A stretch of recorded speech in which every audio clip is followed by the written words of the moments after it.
Everyone, welcome guys. Okay, another video में आपको स्वागत है। ओके, आज मैं रीड करने वाला हूँ चैप्टर नंबर 5 की पहली, दूसरी एंड तीसरी श्लोकों के बारे में। तो जो पिछले वीडियो था yesterday, I read about the introduction of the chapter 5 and थोड़ा याद दिला दूँ तो इसमें जो इंट्रोडक्शन में था कि गुरुदेव यह भी संकेत करते हैं कि लय बिगाड़ने का कार्य बाह्य विकार करते हैं, बाह्य शक्तियां करती है। संगीत की लय चंचल मन बिगड़ता है, नदी की लय उथल मार्ग बिगड़ता है, प्राणों की लय रोग बिगाड़ते हैं, और अर्थात लय को बिगाड़ने का प्रयास उन शक्तियों द्वारा होता है जिन्हें लय में अपना विनाश हो जाने का भय रहता है। उन्हें विस्तार चाहिए, जैसे नदी की जल की इच्छा विस्तार की हुई तो किनारे तोड़ दिए। जिन्हें अभिमान होता है वे भी लय के शत्रु हैं, और जो उदंड होते हैं वे भी। मन उदंड है, एक जगह टिकता ही नहीं, तभी तो मानव की प्रवृत्ति चंचल, इच्छामयी और लालची होती है। जो इंट्रोडक्शन था जो चैप्टर नंबर के 5 में, इसमें लिखा गया है कि सब जैसे नदी की लय, जब इच्छा होती है तो नदी लय तोड़ देती है, जैसे कि प्राणों की लय रोग से बिगड़ती है। ऐसी ही जब आप किसी चीज का लय मतलब कंसिस्टेंटी, किसी चीज को कंसिस्टेंटी पाने के लिए कंसिस्टेंट नहीं रह सकता, क्योंकि जब तक आप उसे ना समझ पाए कि ये जरूरी है आपके लिए, ये करना जरूरी है आज, इम्पोर्टेंट, इमरजेंसी। ओके, तो लय तब तक रहेगा जब तक आप उसे अच्छे से समझेंगे एंड वो चीज अपनी जिंदगी में क्या दाग छोड़ के जा रही है। ओके, एंड जैसे ही उद्दंड मन का शत्रु भी लय ही होता है, लय टूटता है। एक एग्जांपल लेता हूँ अपना ही। मैं एक प्लान किया, मेरे दिमाग में आया कि मैं एक्सरसाइज करना है डेली। मेरे दिमाग में आया, प्लान हुआ, सुबह इतने से इतने बजे तक मेरे को मुझे एक्सरसाइज करना है। ओके, तो प्लान करने के बाद मुझे क्या करना है, नेक्स्ट एक्शन करना है। एक्शन, जब तक एक्शन नहीं करेंगे तो वो प्लान यूजलेस है। तो एक्शन करने के लिए मुझे मैदान पे जाना पड़ेगा। मैदान पे उतरोगे तभी तब रनिंग करोगे ना, बिना अपने दिमाग में ही अपना प्लान करके बैठोगे, एक्शन नहीं करोगे तो वो नहीं होगा। एंड जब आप डेली एक दिन किए रनिंग, दूसरे दिन किए, तीसरे दिन किए, चौथे दिन किए, पांचवें दिन किए, एक हफ्ता हो गया। एक हफ्ता पूरा कंटिन्यूसली आप जैसे अपना जो रूटीन बनाए थे, जैसे अपना प्लान बनाए थे, उस तरह आप चले। एंड जो 8वें दिन क्या हुआ कि आपको थोड़ा मन नहीं किया, आज संडे है तो थोड़ा आज आज नहीं करेंगे, आज रनिंग नहीं करेंगे, छोड़ देते हैं। तुम्हारे दिमाग में ऐसे आया। ओके, एक हफ्ते में हम कैसे चल रहे थे, एक लय में चल रहे थे, एक कंसिस्टेंटी, एक लय। जब एक तुम्हारे मन में विचार हुआ कि आज थोड़ा रेस्ट कर लेते, उस टाइम पे वो लय ऊपर या नीचे चला जाएगा। ऊपर, जैसे कि हमारे समुद्र में तरंगे ऊपर उठती है ना, ऐसे ही उस टाइम पे 8वें दिन तुम्हारा मन में इच्छा जागरूक है कि वो तरंगे जैसे बाउंस की है। जाहिर सी बात है, जब तरंगे ऊपर ऊपर उठती है नीचे भी गिरनी है। जब तक आप एहसास होता है कि भाई मैं जो कर रहा हूँ वो लेकर टूट टूट रहा है, लय टूट रहा है मेरा, जब लोहे टूटेगा तो मुझे करने का मन नहीं करेगा। तो तब जब वह एहसास होगा तो भी वो तरंग नीचे गिरेगा समुद्र में और फिर से लीन हो जाएगा। ओके, लय किसी भी चीज को पाने के लिए लय जरूरी होती है, लय। ओके, तो ये था जो इंट्रोडक्शन। तो लगता है मैं बड़ा दे दिया, लेकिन ये था मोटा मोटी के अंदर, इस इंट्रोडक्शन के अंदर। एंड जो पहली श्लोक आती है हमारे आज की जो रीडिंग में, वो आती है न ते संग अस्ति केनापि किं सुधस्त्य कुन्तुमिच्छसि संघात विलयम कुर्वम नेबमेव लयम ब्रजा।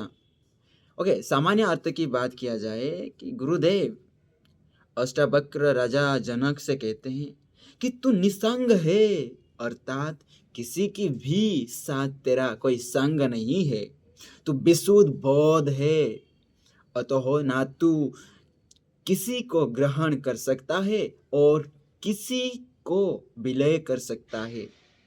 तू केवल देह का मोह त्याग दे और लय का मक्ष्य को प्राप्त कर, यही ध्येय अभीष्ट है।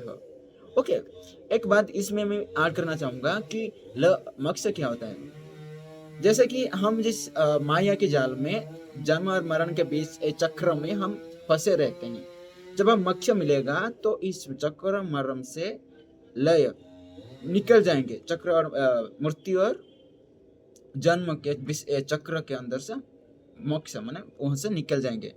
ओके, इसे कहते हैं लय और मत्स्य भी को प्राप्त कर यही ध्येय अभिष्ट है।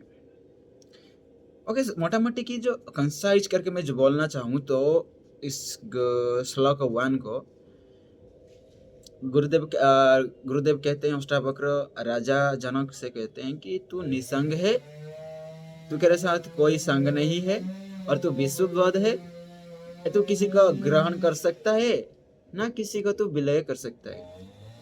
ओके, ये था सामान्य अर्थ की बात। एंड रही विशेष विवेचना की, उसमें कुछ इंटरेस्टिंग चीज है, इसकी जो कंसाइज चीज को उसे थोड़ा एक्सप्लेनेशन करके लिखा है। तो यहाँ पर कहते हैं अष्टावक्र मुख्य बिंदु पर जोर दे रहे हैं, देह का बोध रह जाना भी आत्मा ज्ञान के लिए कम घातक नहीं। मतलब यहाँ पर मुख्य बिंदु क्या है, कह रहे हैं कि देह का बोध, आप देह हो ये जानना, इसका कंसियस होना भी एक आत्मज्ञानी के लिए घातक से कम नहीं है, ये बोल रहे हैं। देह का बोध फिर से देहाशक्ति को प्रबल कर देगा। यह देहाशक्ति ही तो मूढ़ और ज्ञानी दोनों का बेड़ा गर्क करती है। देह का बोध है तो बंधन है, क्योंकि इसी मोह से अन्य विकार उपजते हैं। फिर त्याग और ग्रहण की भावना बलवती हो जाती है। यह त्याग और ग्रहण ही भौतिकता ही है। देह लीला विचित्र है, शोक लगा तो ग्रहण किया, नीरस लगा तो त्याग दिया, पर भोगना सब है। अच्छा अच्छा मेरा और बुरा बुरा किसी अन्य का, ये नहीं हो सकता। ओके, एंड अष्टावक्र समझा रहे हैं कि आत्मज्ञानी जो कि अब तू हो गया है, निसंग होता है, भले ही तेरा परिवार प्रजा है, परंतु यह फिर भी तेरा नहीं है। ओके, राजा जनक एक राजा हैं, उनके परिवार क्या प्रजा हो जाती है, उनके परिवार माना कि वो परिवार में क्या ये कहना चाहता है कि तू आत्मज्ञानी अब तू हो गया, निसंग होता है, भले ही तेरा परिवार प्रजा है, परंतु यह फिर भी तेरा नहीं है। लेकिन तुम्हारा परिवार प्रजा है, लेकिन ये तुम्हारा नहीं है, ये आपको समझना चाहिए। तो विशुद्ध है, ना तू ग्रहण कर और ना विलय कर। यदि तू त्याग करना चाहता है तो देहों का मोह त्याग दे, इसका बोध ही ना ला, केवल लय प्राप्त कर। मतलब तू यदि तू त्याग करना ही चाहता है सच में, तो देहों का जब मोह उसे त्याग दे, एंड उसका बोध ही ना ला, केवल लय प्राप्त कर, मोक्ष प्राप्त कर। इसका अपने आप को बोध मत करना कि जो देह है, देहों का जो मोह इस जो संसार में है, आपको तो प्रयोग लय प्राप्त करने के में जाना चाहिए। एंड इच्छा मत रखना कि लय प्राप्त होगी, इच्छाहीन होना चाहिए, जिसे जो आत्मज्ञानी धैर्यवान पुरुष होता है, जो इच्छा रहित होता है, निष्प्रह। ओके, ये था मोटा मोटी के जो श्लोका 1 के बारे में। एंड नेक्स्ट आता है श्लोका नंबर 2। श्लोका नंबर 2 में यह बात करा जाता है कि उदिति भवत विश्वम भारी धैर्यवो बुद्बुदः इति ज्ञात्य कमात्मानम एव मेव लयम व्रज। ओके, सामान्य अर्थ की बात करें तो तुझमें से ही इस संसार की उत्पत्ति होती है, जैसी समुद्र में से बुलबुले की पुनः समुद्र में विलीन हो जाता है। अतः केवल आत्मा का चिंतन करते हुए लय को प्राप्त हो। मतलब इसमें एक श्लोक नंबर 2 की जो बात कर रही है कि जिस तुझमें से ही संसार उत्पत्ति है, एंड जैसी समुद्र में बुलबुले की जो पुनः समुद्र में विलीन हो जाते हैं, इसी तरह आप जो आत्मा की जो चिंतन करते करते ही आप एक लय को प्राप्त कर सकते हैं। ओके, एंड द विशेष विवेचना की बात किया जाए तो सदगुरु ने यहाँ लयों को मोक्ष कहा है और लयों के द्वारा ही युक्ति को श्रेष्ठ कहा है। आत्मा मोक्ष की इच्छा से पृथक है, अतः लयों को सदगुरु उस मोक्ष से नहीं जोड़ते हैं। उनका तात्पर्य तारतम्य से है। तारतम्य अर्थात बिना त्रुटि के, बिना किसी व्यवधान के निरंतर एक ही ध्यान करना, क्योंकि लय टूटने ही लहर आती है। जल जब लयों से बहता है तो शांत होता है, लय बिगड़ती है तो लहरें उत्पन्न होती है। गीता लयबद्ध हो तो कर्णप्रिय होता है, पर लय से भटकते ही बेसुरा होने लगता है। लयों की लक्ष्य वेदती है, तभी तो गुरु ने लय को मोक्ष कहा है। लय है तो विकारों को स्थान ही ना मिलेगा। तरंग बुलबुले उठेंगे ही नहीं, विकारों को स्थान मत दो। लयहीन लयोलीन रहो।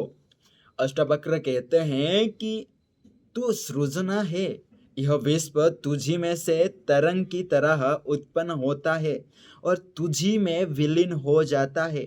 तू इस लयों को निर्बोध चलने दे, लयहीन मत हो। एंड यही मक्ष्यो है, मतलब आपको एक लयहीन होना चाहिए। एंड जैसे अष्टावक्र कहते हैं कि तू सृजन है एंड ये विश्व तुम्हारे से ही उत्पन्न हुई है, तो तुझी से मैं से तरंग की तरह उत्पन्न होता है एंड तुझी में विलीन हो जाता है। एंड तू इस लयों का निर्वध चलने का लयहीन मत हो, यही लयहीन मत होने का ही हम मक्ष्य कहते हैं। ओके, रही बात ये था मोटामोटी के बारे में, जो श्लोका नंबर 2 के बारे में। एंड द नेक्स्ट है श्लोका नंबर 3 के बारे में।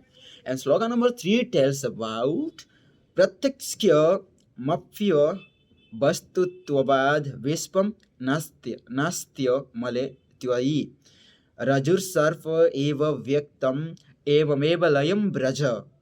ओके, इस जो श्लोक नंबर 3 जो बात कर रहा चाहता है और बात बोल रहा है, तो विशुद्ध बोध को प्राप्त हो चुका है, अतः जो यह दृश्यमान जगत तुझे दिखाई दे रहा है यह तेरे लिए मिथ्या है। अब तू